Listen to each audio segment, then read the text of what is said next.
ఒకప్పుడు బ్యాంకు ఖాతాలో ఎంత నగదుందో తెలుసుకోవడం చాలా కష్టంగా ఉండేది. యూపీఐ అందుబాటులోకి వచ్చాక ఫోన్పే, పేటిఎం, గూగుల్ పే వంటి యాప్స్ సాయంతో ఒక్క నిమిషంలో తెలుసుకునే వీలేర్పడింది.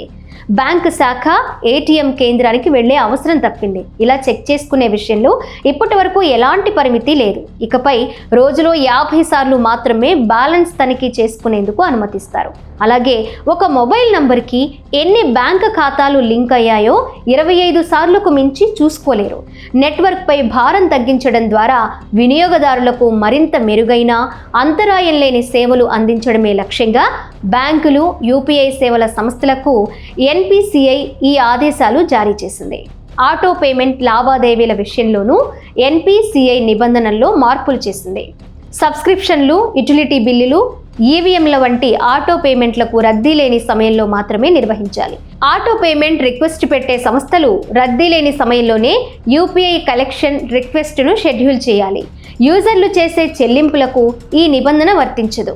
ఆగస్టు 1 నుంచి తాజా మార్పులకు శ్రీకారం చుట్టింది. వీటి వల్ల సాధారణ వినియోగదారులపై పెద్దగా ప్రభావం ఉండదు. ఎందుకంటే రోజులో ఎక్కువ సార్లు ఎవరూ బ్యాలెన్స్ తనిఖీ చేపట్టరు.